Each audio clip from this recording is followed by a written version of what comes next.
Hey everyone, this is Mike Andes, and you're listening to the Business Bootcamp Podcast. Today we have a special show. I'm actually recording this live in British Columbia, Canada, and I'm with a bunch of the high schoolers here at Bible Way Christian Academy, and today we are taking live questions from them about how to start a business and how their transition to college is going to look like. So, we have a bunch of them have written in questions, and I'm recording this live with them. Today is their literacy fair, and they've been learning about different ways to distribute and create content.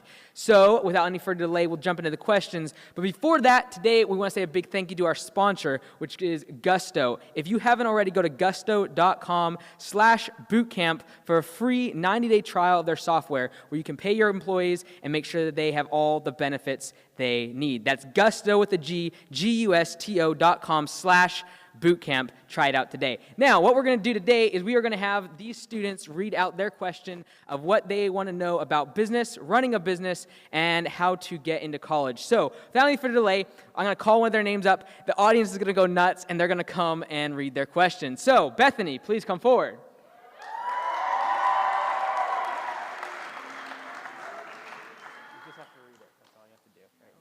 The next question says, has no one's name on it. It says, should you focus on education or on business in college? Should you focus on education or should you focus on business? So, when you're in college, this is the big thing. If you don't know what you want to do, like if you don't know if you want to be an engineer or if you don't know if you want to become a doctor or some other thing, then you might want to figure out, okay, maybe college is not the best place for me to be at. However, if you know you want to be an engineer, you should go to college, and you should get an education. If you want to become a nurse, you need to go to college, figure out about health, and all about medicine, and you got to go and get those things. However, when you're in college, it really depends on what you want out of college. For instance, when I went to my first 4 years in college, I thought I was going to become a doctor. And so I was studying chemistry and biology and calculus and biochemistry and all this other stuff. And what I wanted out of college was an education about medicine, about health, and all those things. So what I did is I applied myself to that, and I learned as much as I could about it. However, when I got out of college and I started running my business, and I went back to college to get my business degree, now it wasn't so much about what I was learning, the business side, it was about who I was meeting there. It was about the other students that I would go on to do business things with, about the professors that I could learn from. And so when you go to college, it's not so much about what you learn as the different interactions and resources you have. So college is like the best place to figure things out as far as, am I going to start a business? Where am I going to go and work? And if you're going to go to college, use all the resources you can. They have everything from tutoring to different clubs, places that you can go and taste different places. So there's an engineering club at every college. There's a math club at every college. Go to the clubs, go to the different resources, to go to different tutors and places that can consult you and figure out what you like. You can go get shadowing. So like for me, I want to become a doctor. I went and was able to shadow like 10 different doctors in different types of specialties, and I used myself being a college student as a way to do that. So if you're going to go to college, become a doctor, use the resources. Don't just come and just kind of at high school we can fall into, just come to class, sit down, and like try to absorb some information. When it comes to college, your teacher isn't going to be so interested in you learning the material. You're going to be the one going out and grabbing the material. You're going to be the one going out and trying to figure out where are the resources, who are the people I need to talk to, and I would be looking at college as a means to an end instead of just coming to class and like absorbing information. Cool? All right, next question from Josh. Come on and read your question. Let's give him a round of applause.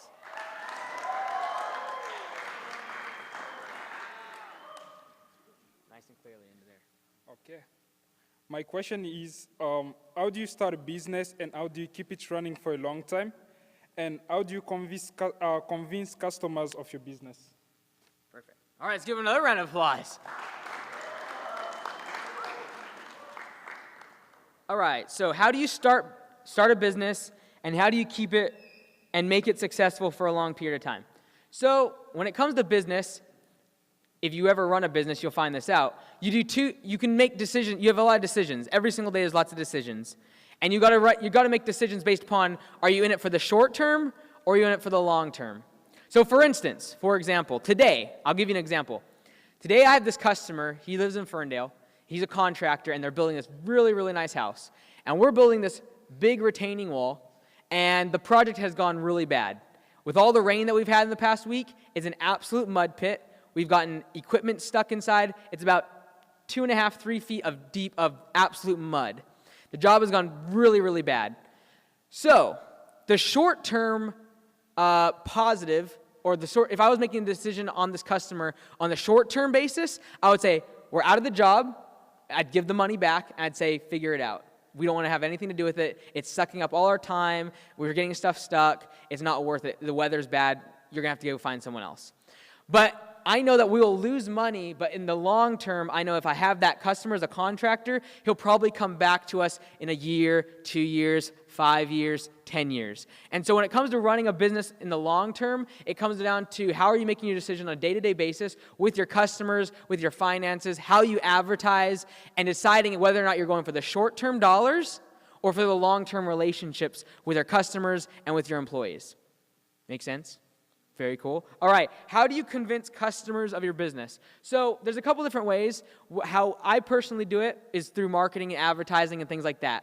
So one way that we do it is every single month at our company, we take our phones around to all of our job sites and we just video all the things that we're doing. You know, if we're putting up a wall or if we're installing trees or if we're digging a hole, like whatever it is, we will go and just record all of that. And we'll take a drone sometimes and get some cool footage. And then we will make a video once a month, and that might be 10, 15 minutes long. And every month we distribute that on YouTube and throughout our website and everything. And hundreds and thousands of people watch it in Whatcom County. That's where our business is. So that's one way that we get customers is through video. So remember, you can communicate to people through those 3 channels: audio, video, and text. So we use text. We have a blog. Who knows what a blog is? Yes. We write articles about landscaping and how they can take care of their lawn. We use visual, so we make those videos every single month. We take audio clips and we put those together and try to educate our customers. So that's how we get customers, and that kind of ties us back into literacy and the 3 different methods of communicating your message to the world. So we have another question from Isabel. Come on. Let's give her a round of applause.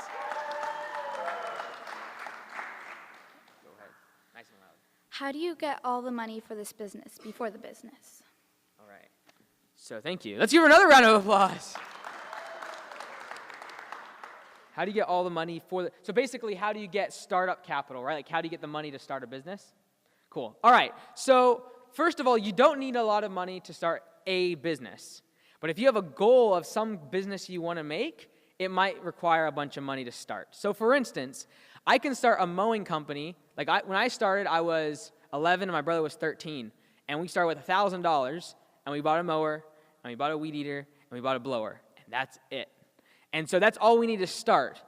And now, like, I couldn't come to you today and be like, oh, I'm going to start Augusta Lawn Care, and I'm starting from scratch, and I don't need any money. That just wouldn't be the case. You need lots and lots of equipment, lots and lots of trucks, lots of employees. You need a lot of money.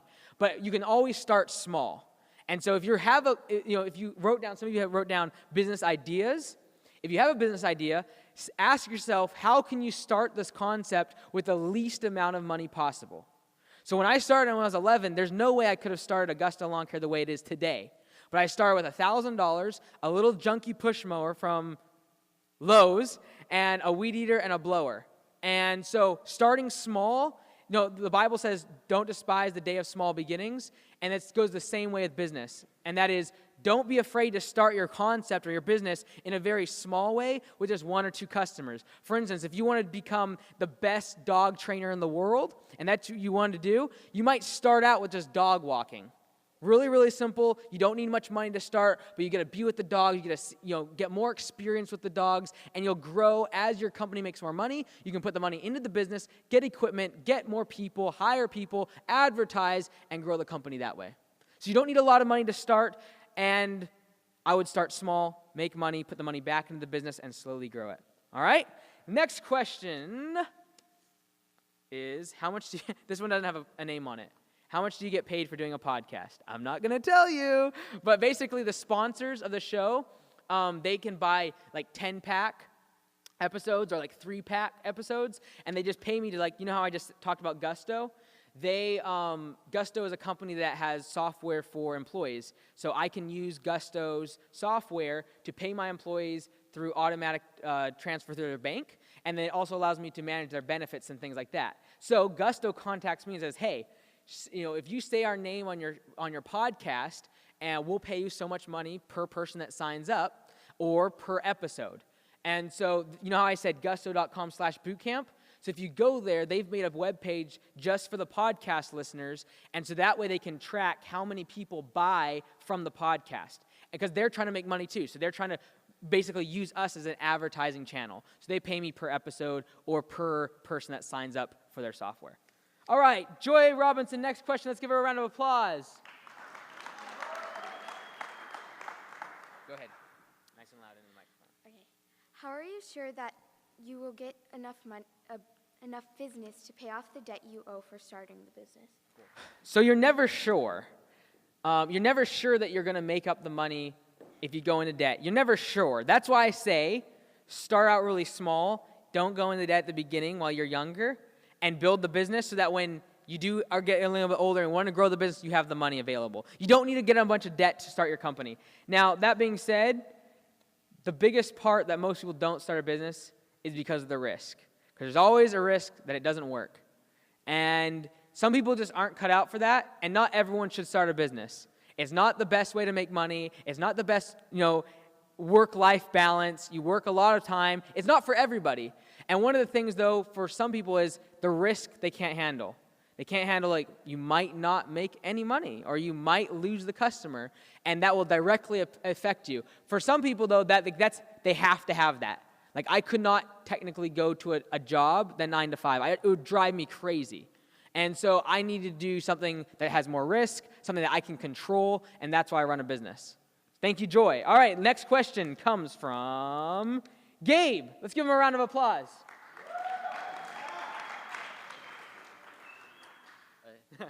So I'm not sure what I'm interested in. I'm starting electrical because I like the engineering field, but I want to get a trade. But I want to know, how do you find what you love or what you're interested in? What's the best way to go about that? Perfect. Thank you. Let's give him a round of applause. Good question. So this doesn't necessarily have just to do with business. This has to do with everyone here.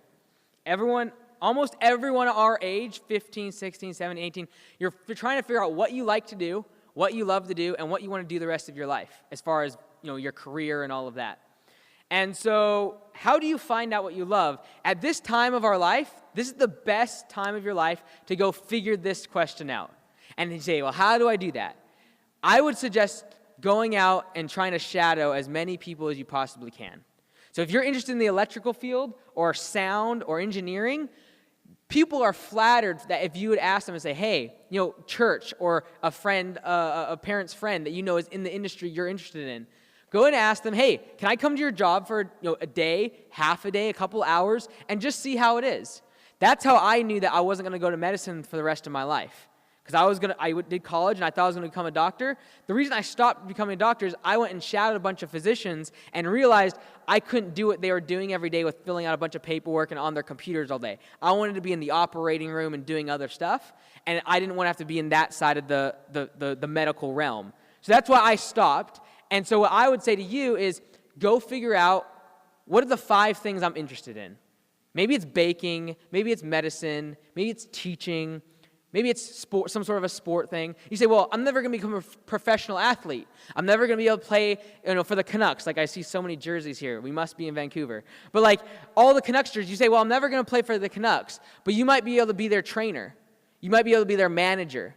You might be able to advertise for their business, which the Canucks is a business. You might be able to be around that thing that you love to do. And so don't focus so exclusively on, I'm going to become this thing in my life, or an engineer, or I'm going to become a teacher. Figure out at this time of your life, when you have so much time, and you don't have a whole lot of responsibilities, go figure out how you can taste as many things as you possibly can. All right, we got to go through these really quick. So the next question comes from, remember it? Cool. All right, let's welcome Silas up for his question. I don't have it. Sorry. What quality do you have to run your own business? Okay, let's give him another round of applause. So every industry is a little bit different. Like if you're going to become a baker and you're going to run a bakery, you should probably have the skills of how to bake things. You know, if you're going to run a landscaping company, you should probably know how to install landscaping, trim trees, and mow lawns. It's probably important. But as far as what quality you need, there's really just one thing, and that's hard work. There's three things that can make you really successful monetarily and popular in the world. Number one is genetics. That is, when you are born, you are the best looking, you're the strongest guy, you have a great voice, it's all genetic. Number two is good luck. You know, someone goes in the stock market or starts a business and they get lucky and they become very successful. The third way is the only one you can affect. It's the only quality of these three things that you can affect, and that's hard work. So if you haven't been genetically blessed with a 6-foot frame and 200 pounds of like muscle to become a football player, you're probably not become a football player. But if you put the hard work aspect in, you might be able to achieve something in that realm. So as far as what quality to start your own business, hard work is the one variable of success that I would say. All right, we have one or two more questions here. One question, how do you get a customer when starting own job? Okay, this is our last question because I think it's kind of funny. All right, I don't know who wrote this one. Last question of the day. First off, you guys can sit down. Let's give them a round of applause.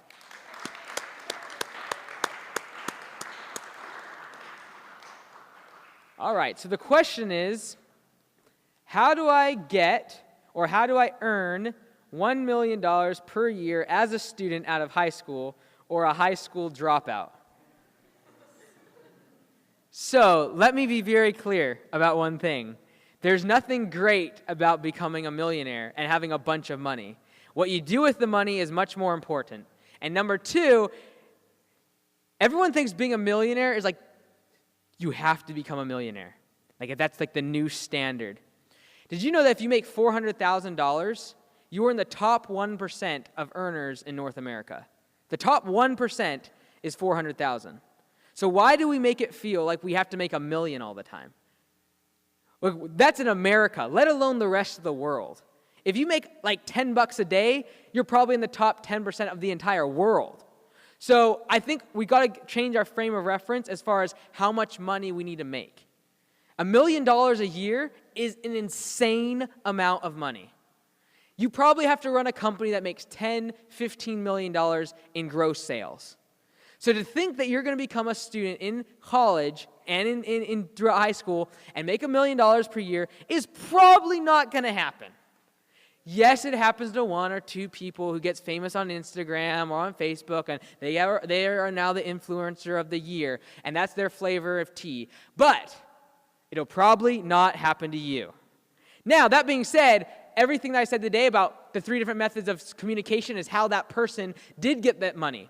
Is they communicated via text, audio, or video, and they built a platform around the form of literacy that they liked. Whether it be they were a singer, or maybe they were a musician, or maybe they had great poetry, or maybe they're a writer, and they've built a following, whether it be through podcasting, or video, or through a book, and they use that form of literacy to create an audience, thereby making the money.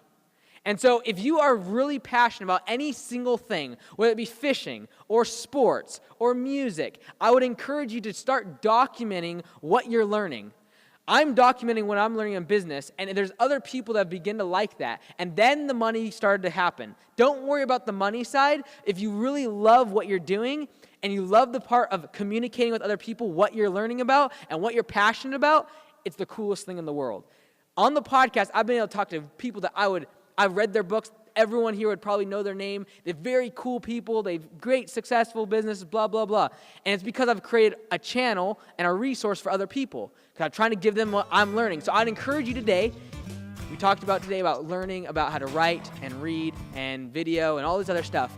Channel that around what you are passionate about and create something cool out of it. Thank you very much. Have a great evening. You guys are all good. Good to go.